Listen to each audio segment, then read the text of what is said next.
Uh, Thank you very much, Leo.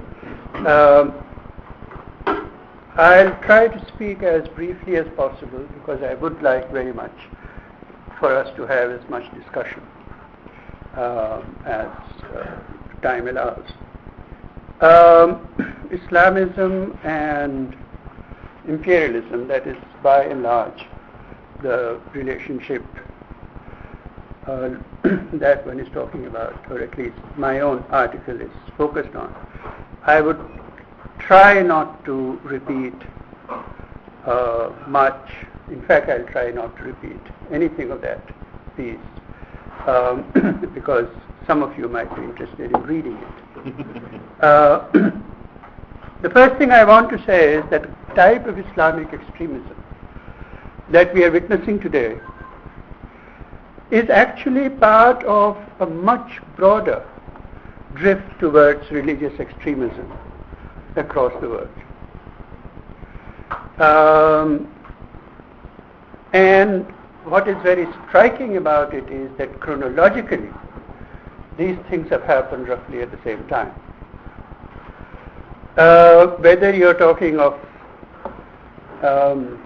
Hindu far-right proto-fascist, massive proto-fascist movement in India led by the RSS, or you're talking of evangelical and other extreme right-wing Christian movements in the United States, or you're talking about this extraordinary partnership that is now developing between far-right Christianity and far-right Zionism. But this is a fairly widespread global phenomenon.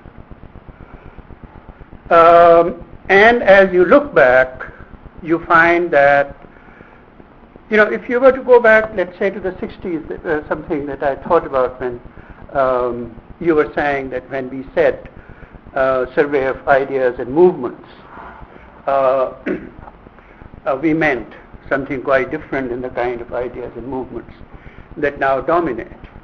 You will find that in the 60s and 70s, when Socialist Register was making its mark in that whole area, Hindu far-right communal fascism was a very marginal element in Indian politics. Islamic extremism of the sort that we now have did not exist in Pakistan at all. Zero. But even right-wing Islamic parties could never garner more than 3 or 4% of the vote. They were again extremely marginal elements, laughable. Evangelical Christianity and other right-wing Christian movements in this country make their mark in partnership with the American state in the period of Reagan. And since then, that relationship between the American state and right-wing Christianity has, of course, become much deeper, and so on. That's one point I wanted to make, that it is this phenomenon at the broadest scale, when you think about it, is part of a global drift towards right-wing extremism in general, including religious extremism in various forms. It has to do, I think, structurally, historically speaking, with the rise and fall of the left. It is the part of the contest between imperialism on the one hand and what Hobsbawm felicitously calls the Enlightenment left, of which I think the anti-colonial and anti-imperialist movements of the Third World were integrally a part, as was left-wing social democracy, communism, and so on. It is those massive defeats which are part of the story, or part of what makes this story happen, in my view. It is part of the shift from the politics of equality to the politics of difference, politics of ethnicity as against politics of class, politics of particularity as against politics of universalism, Those are the broad parameters within which this particular phenomenon arises. That's one point I want to make. The opposite point, or rather dialectically opposite point that I want to make is that every country gets the Islam that it deserves, or Islamic fascism that it deserves. No country, no two countries get the same Islamic extremism. So you're not dealing with some kind of worldwide Islamic conspiratorial Islamic extremism, which has some centralized command somewhere or something of that kind. And not only countries, regions, sects, high degree of particularity. So when you're actually talking about what is going on today in Iraq or Pakistan or Iran or this or that, you have to be very, very careful about the particular history, because each of these extremisms is a product of regional, national, local politics. And you want to be extremely empirically careful as to who is doing what.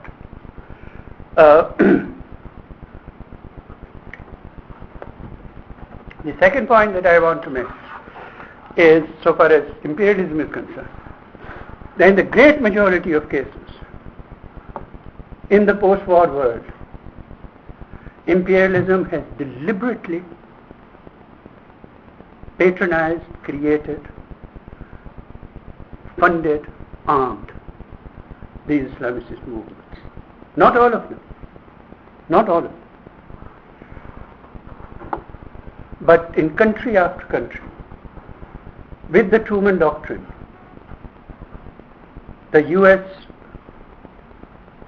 established for itself the proposition, or rather acted upon the proposition, that the great bulwark against communism in the Muslim countries was Islamism as a religion. And part of the problem was that, contrary to what might appear to people now and what Western media is intent upon making you believe, Islamic countries have actually been, Muslim countries have been remarkably hospitable to communist ideas. A number of them at various times. Before the Suharto coup, Indonesia, which is the largest Muslim country, also had the third largest communist party in the world after the Soviet Union and China. At various points, Iraq, Iran, Sudan had large communist parties.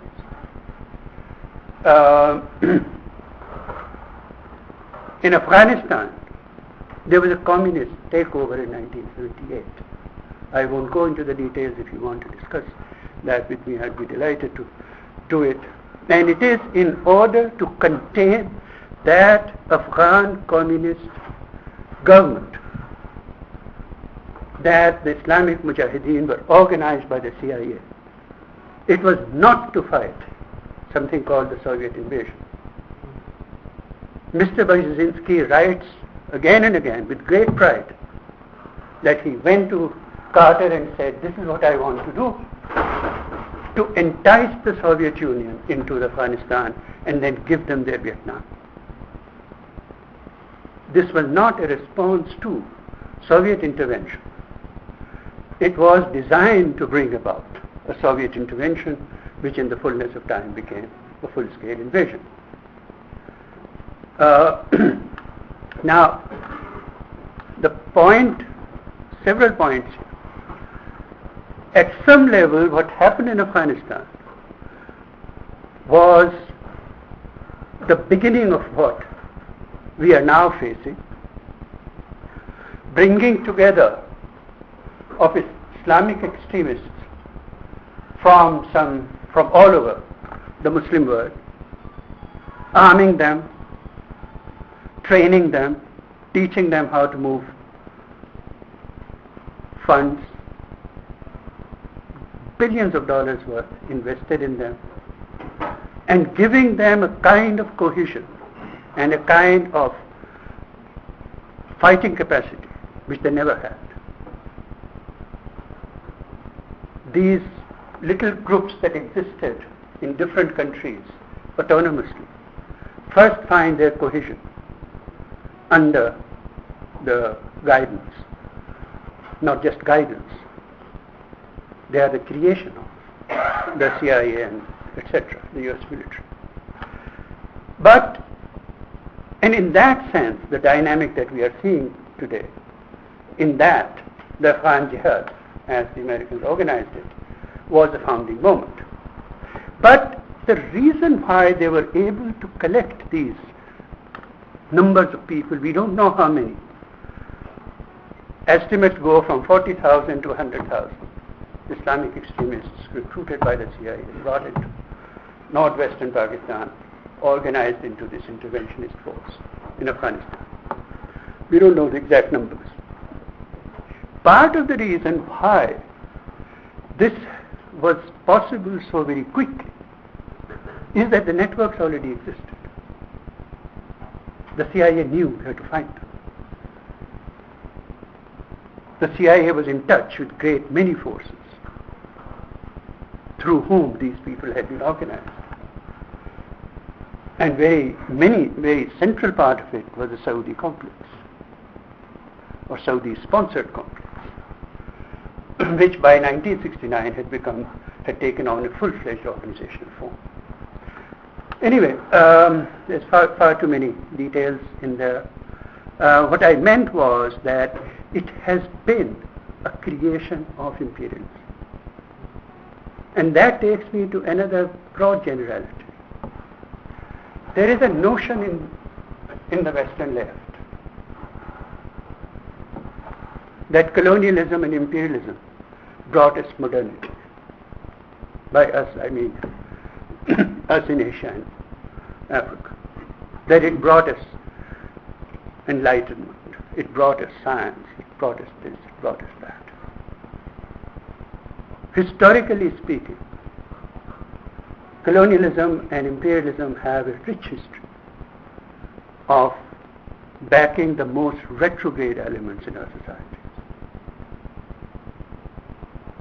Be they feudal elites, be they monarchical regimes, be they religious elites, which very often converge with feudal elites as in Iraq or Iran or some countries like that. The actual social forces upon which colonial and imperial rule in Asia and Africa was based, those social forces were among the most retrograde forces in society. In any number of our countries, I can certainly speak of India, where I come from, Pakistan, etc., which have shared history, some parts of the Middle East. Modern political rights were gained by fighting against colonialism. Representative government, for example, in India, was achieved by the anti-colonial movement against the British over a period of some 8 years of bitter struggle.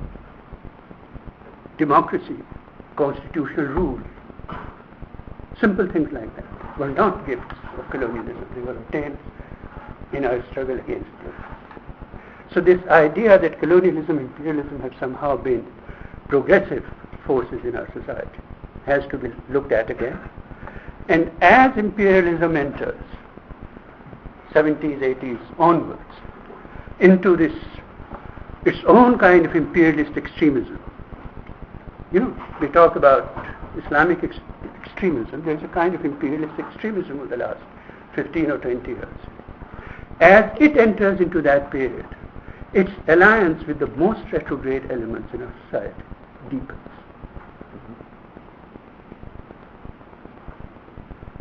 When they go to Iraq, they introduce into Iraq, I don't want to preempt what I'm sure Sagar will talk about at some length. They preempt in Iraq the possibility of a democratic, secular outcome. 3 weeks before Americans invaded in Iraq, I published an article in Frontline saying that Americans are going to bring a gift not only of occupation but also communalization. It was clear to anybody who was watching what they were going to do. Sectarianism, communalism, religious extremism, that is what they were planning to bring. This is not to say that these are creations and fabrications of imperialism. There are genuine elements in our society, in struggle, from the most retrograde to the most progressive. Very many of these elements are strong in our society, sometimes more strong than others, and so on. What imperialism does is that it shifts the balance in the favor of these forces. Classic case of Iran. Had they not brought back the Shah, restored him to the throne,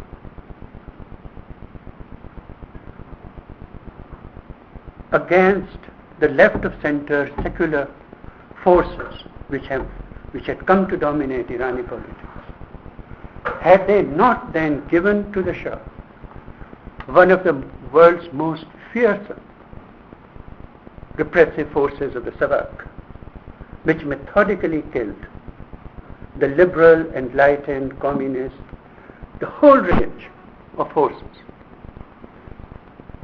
there would not have been an Islamic revolution in Iran.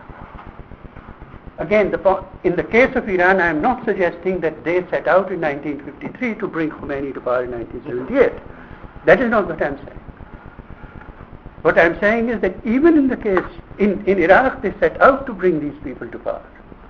In the case of Iran, where the idea was not to bring these people to power, but by restoring the monarchy and giving to the monarchy the means to do what they did,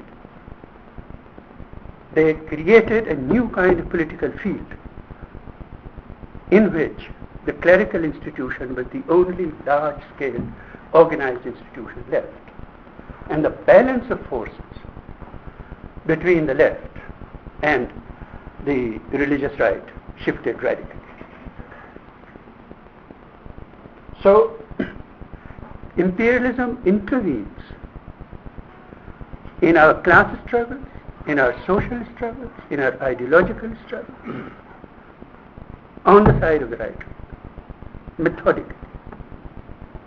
That is part of what we are witnessing today. I want to stop there. There's a lot more one could say, but simply a question of Wonderful. Thank you very much. Thank you.